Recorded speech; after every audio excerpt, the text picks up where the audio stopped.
बिस्मिल्लाहिर्रहमानिर्रहीम। मैं हूं अज़हर फारूक अपने यूट्यूब चैनल के साथ। नाज़रीन, आपको मालूम है कि इस वक्त पाकिस्तान की जो सबसे बड़ी खबर है, दो ही खबरें हैं। एक तो पाकिस्तान और अफ़गानिस्तान के दरमियान इस वक्त जो सूरत हाल है वो आपके सामने है।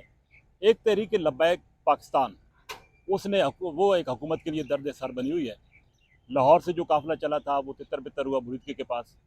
ये तहरीक लब्बैक है क्या? ये बनी कहाँ से है? इसकी बुनियाद कहाँ पर रखी गई? इस सवाल से आज बात करेंगे। सीनियर साफ़ी मेरे साथ मौजूद है, इंतज़ार हैदी साहब।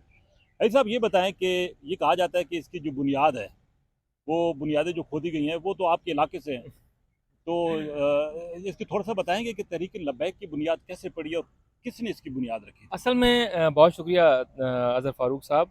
आप खुद जानते हैं बेहतर चीज़ों को, और ख़ुसूसन ये जो तहरीक लब्बैक पाकिस्तान है, अब इससे अलग होकर दो जमातें बन चुकी हैं। एक तहरीक लब्बैक पाकिस्तान है, TLP जिसका नाम है, और दूसरी तहरीक लब्बैक या रसूल अल्लाह है, जो आसिफ अशरफ जलाली साहब जो है जिसको वो लीड कर रहे हैं।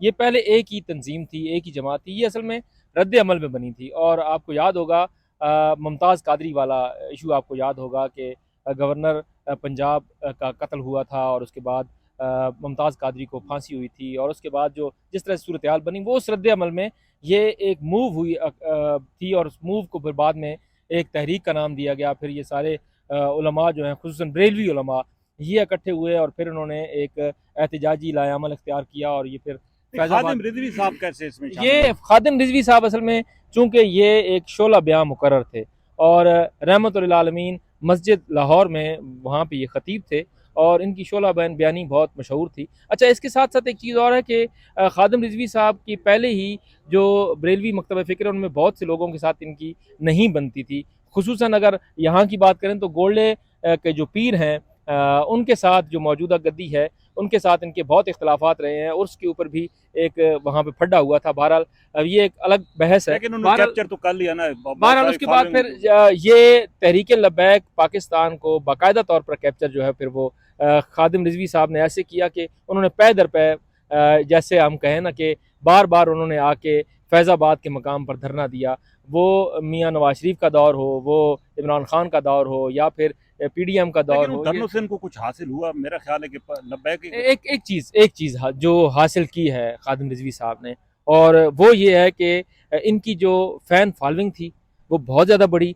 इतनी फ़ैन फॉलोइंग खुसूसन सोशल मीडिया पे, यूट्यूब वोट पे, बैंक भी ट्विटर बहुत पे, बड़ा। और उसके बाद वोट बैंक बढ़ा। अच्छा, आप ये देखें कि जो ये हलके हैं, खुसूसन जो अटक के 2 हलके हैं, इनको आप ले लें। उसके साथ साथ अगर आप चकवाल के हलके ले लें, और उसके अलावा लाहौर के अब 3 तो अब हलके तो ले लें। पूरे मुल्क में हाँ, तो तकरीबन। उसमें नहीं, बुनियादी तौर पर ये इन 5-6 हलकों से ये उभर कर सामने आए थे। और उसके बाद आप ये देखें कि ये एक बड़े अरसे बाद बरेलवी मकतब फ़िक्र में एक सियासी जमात बन के आई थी। अगर ये बतौर सियासी जमात रहते और थोड़ी सी चीज़ों को समझ जाते तो शायद इनका मुस्तकबिल ज़्यादा लेकिन अच्छे अब तो तरीके ये से बढ़ता। लेकिन तसव्वुर है अब ना कि ये तशद्दुद की तरफ तासुर इनका ये बना कि ये तशद्दुद की तरफ मायल हैं, और जब भी ये एहतजाज करेंगे तोड़ फोड़ होगी। आप ये देखें कि अगर गुज़िश्ता हम धरने की बात करें ना, जो गुज़िश्ता धरना दिया गया था और एहतजाज शुरू किया गया था जब साद रिजवी साहब गिरफ्तार हुए थे, उसके बाद उनकी गिरफ्तारी, उनकी रिहाई के लिए तहरीक लब्बैक जब निकली थी लाहौर से और सराय आलमगीर की तरफ जाई थी, तो उस वक्त भी 5 लोग जो हैं इसमें इस तसादुम की नज़र हो गए थे, जिनमें 2 पुलिस वाले भी थे। और उस वक्त भी तहरीक लब्बैक ने यह कहा था कि हमारे बहुत से कारकुन जो हैं वो इस तसादुम का शिकार इस हुए दफा हैं, भी यही हुआ और है इस ना। दफ़ा भी ये हुआ है। अभी भी 5 लोग हैं। अच्छा, उस वक्त आप देखें, उस वक्त इमरान खान साहब की हुकूमत थी, और इमरान खान साहब की हुकूमत में उस वक्त 2021 के आगाज़ में ही TLP पर पाबंदी लगा दी गई थी, और लेकिन उसके बाद अप्रैल में TLP ने उसको चैलेंज किया, और फिर नवंबर 2021 में ये पाबंदी ख़त्म कर दी गई। लेकिन अब लेकिन अब जो दोबारा सूरत हाल है, जिस तरीके से TLP ने जो कुछ किया है, बहुत इल्ज़ामात आ रहे हैं कि कोई फ़ायदा, कोई मकसद ही नहीं था उनके इस एहतजाज का।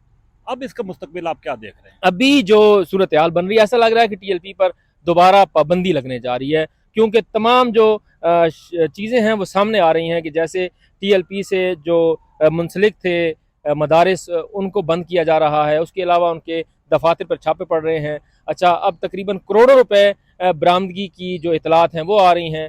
भारी असला बरामद ये होने सवालात तो की, उठ रहे हैं हाँ, ना ये कि इतना ये सवाल, पैसा कहाँ से आया ये सारी बाहर की चीज़ें। फंडिंग। अच्छा, अब इसके साथ साथ जो रिजवी साहब की जो अकाउंट्स थे, अब उनकी भी छानबीन की जा रही है कि ये पैसे उन्होंने कहाँ से लिए, कैसे आए। कोई मनी लॉन्ड्रिंग तो नहीं हो रही थी। तो ये बहुत सी चीज़ों के हवाले से तहकीक हो रही है। टीएलपी का कोई आप मुस्तकबिल देख रहे हैं? मुझे तो सियासत में अगर अगर तो टीएलपी के कोई ऐसे मुज़ाकरात हुए जो उनको दोबारा से यहाँ पर ले आए तो हो सकता है, लेकिन मुझे फिल वक्त तो नहीं लग रहा। इस सिनेरियो में तो ऐसा लग रहा है कि टीएलपी जिस तेजी के साथ ऊपर गई थी, शायद उसी तेजी के साथ वो नीचे की तरफ आएगी, वापस हो रही है, वापसी का रास्ता पकड़ रहे। जी इंतज़ार हैदरी साहब बेहतर जानते हैं कि खादिम और सैर रिजवी साहब इनके इलाके से उनका ताल्लुक भी था, उनके साहबजादी भी उसी इलाके से ताल्लुक रखते हैं।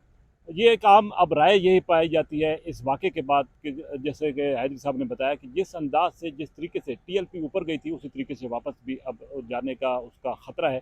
और ये सब कुछ किसी और की वजह से नहीं बल्कि ख़ुद टीएलपी के उन अकाबरीन की वजह से है, उन रहनुमाओं की वजह से है जिन्होंने एक बेमकसद मार्च जो है फ़लस्तीन के नाम से शुरू किया था। उस वक्त शुरू किया जब फ़लस्तीन का मसला हल हो गया था, और ये करना था तो 2 साल पहले, अगर ये 1 साल पहले कर लिया जाता तो शायद लोगों की राय टीएलपी के बारे में अच्छी होती। लेकिन ये जो जितनी भी वाक़यात गुज़श्ता 1 हफ़्ते के अंदर अंदर हुई है उसकी वजह से टीएलपी को शदीद सियासी नुकसान जो है वो पहुँचा।